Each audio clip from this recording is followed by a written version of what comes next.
ఈరోజు పాలేరు రిజర్వాయర్కి డౌన్ స్ట్రీమ్లో ఉన్న నాగార్జున సాగర్ ఆయకట్టు సుమారు 2,55,324 ఎకరాలకి కృష్ణా బేసిన్లో ఉన్న ఈ ఆయకట్టుకి గౌరవ ఉప ముఖ్యమంత్రి వర్యులు పెద్దలు బట్టి గారు నేను ఇద్దరం కలిసి ఇప్పుడే ఈ కెనాల్కి ఈ సంవత్సరం పంటకి నీళ్లు వదలటం జరిగింది. ప్రధానంగా గడిచిన సంవత్సరం ఏదైతే జూలై చివరి నుంచి ఆగస్టు మొదటి వారంలో తీవ్రమైన వర్షాలు ఈ బేసిన్లో కురిసిన కారణంగా కనీ విని ఎరగని వరదలతో ఖమ్మం జిల్లాలో అనేక ప్రాంతాలు ముంపుకు గురవటమే కాకుండా పంట నష్టం జరగటమే కాకుండా ప్రధానంగా నాగార్జున సాగర్ మెయిన్ కెనాలు అట్లే పవర్ ప్లాంట్ కూడా ఈ పాలేరుకు డౌన్ స్ట్రీమ్లో ఉన్న పవర్ ప్లాంట్ ఈ పాలేరుకు డౌన్ స్ట్రీమ్ ఉన్న Nagarjuna Sagar main canal distributors చాలా వాషౌట్ అయ్యాయి. అనేక యూటీలు కొట్టుకుపోయాయి. వాటన్నిటినీ లాస్ట్ సీజన్ వాటర్ ఇయటం అయిపోయిన తర్వాత యుద్ధ ప్రాతిపదిక మీద చాలా వరకు ఇప్పటికే ఆ యూటీలు ఆ స్ట్రక్చర్స్ ఆ మైనర్స్ మేజర్స్ని మెయిన్ కెనాల్ని రిపేర్ చేసిన తర్వాత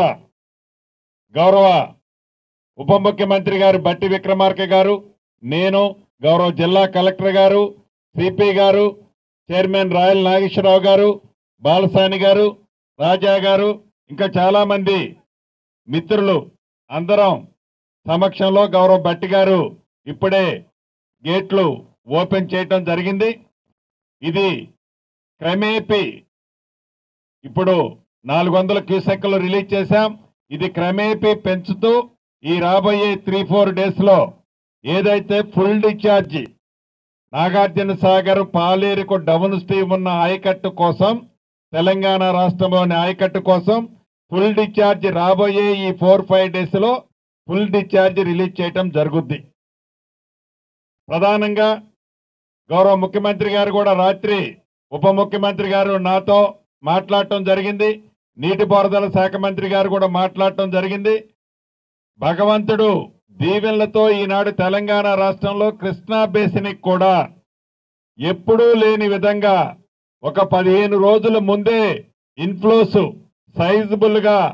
వచ్చిన కారణంగా కృష్ణా బేసిన్లో కూడా మొదటి పంటకి డోకా లేని విధంగా ఈనాడు నీరు వచ్చింది, ఇంకా వస్తా ఉంది.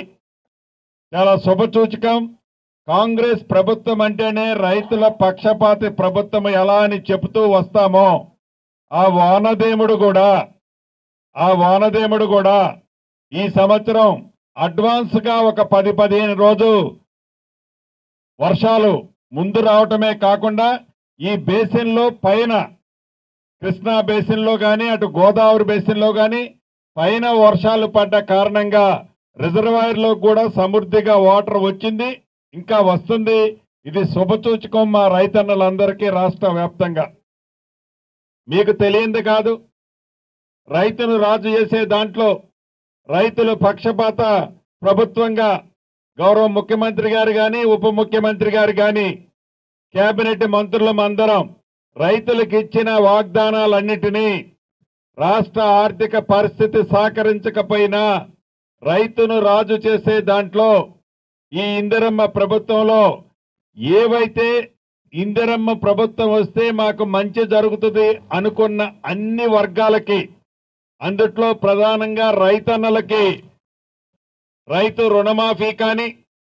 రైతు రుణమాఫీతో పాటు రైతు భరోసా కార్యక్రమం గత ప్రభుత్వం సంవత్సరానికి ఎకరానికి 2 విడతల్లో 10,000 రూపాయలు ఇస్తే ధనిక రాష్ట్రంగా ఉన్న ఆనాడు అప్పుల కుంపట్లో నింపిపోయినా రాష్ట్ర ఆర్థిక పరిస్థితి చిన్న భిన్నం చేసిపోయినా రైతును ఆదుకునే దాంట్లో, రైతుకు అండగా ఉండే దాంట్లో ఈ ప్రభుత్వం మొన్ననే మీరందరూ ప్రత్యక్షంగా చూశారు. గౌరవ ముఖ్యమంత్రి గారు 9 రోజుల్లో 9,000 కోట్ల రూపాయలని రైతన్నలకి వారి ఖాతాల్లో టింగ్ టింగ్ టింగ్ అంటూ జమ చేసిన ప్రభుత్వం ఈ కాంగ్రెస్ ప్రభుత్వం. అంతేకాదు వరేస్తే ఉరే అన్న ప్రభుత్వానికి భిన్నంగా, వారి ఆలోచనలకి భిన్నంగా రైతును రాజు చేసే దాంట్లో వరి వేస్తే ఈ ప్రభుత్వం అన్ని రకాలుగా సహకరిస్తుంది, ప్రోత్సహిస్తుంది అని చెప్పిన మాట ప్రకారం సన్న వడ్లకి మద్దతు ధరే కాదు, క్వింటాలకి అదనంగా 500 రూపాయలు ఇస్తామని చెప్పి గడిచిన పంటలో ఇచ్చాం. ఈ పంటలో కూడా కొన్ని ఇచ్చాం, మిగిలినవి కూడా రాబోయే కొన్ని రోజుల్లో అవి కూడా ఇవ్వబోతున్నాం. భవిష్యత్తులో కూడా ఈ కార్యక్రమాన్ని రైతన్నలకి ఈ ప్రభుత్వం అండగా ఉంటుందని, రైతుల పక్షపాతంగా అయిన ఈ ప్రభుత్వం భవిష్యత్తులో కూడా ఎన్ని కష్టాలు వచ్చినా, ఎన్ని ఆర్థిక ఇబ్బందులు ఉన్నా, ఎన్ని ఒడిదుడుకులు వచ్చినా,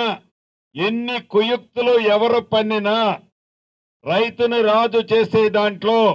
ఈ ప్రభుత్వం చిత్తశుద్ధితో పనిచేస్తుందని, రైతన్నులందరూ కూడా ప్రభుత్వం ఏదైతే సన్నడ్లు రికమెండ్ చేసిందో ఆ రకాలు పెట్టాలని ఈ వేదిక ద్వారా కోరుతూ, మరొక్కసారి ఈ ఉమ్మడి ఖమ్మం జిల్లాలో అనేక ప్రాంతాలకి ఈ నాగార్జున సాగర్ నీళ్లు పాలేరు డౌన్ స్ట్రీమ్ నుంచి వెళ్తుందో ఆ రైతన్నులందరికీ రాష్ట్ర ప్రభుత్వ పక్షాన, గౌరవ ముఖ్యమంత్రి గారి పక్షాన అభినందనలు, కృతజ్ఞతలు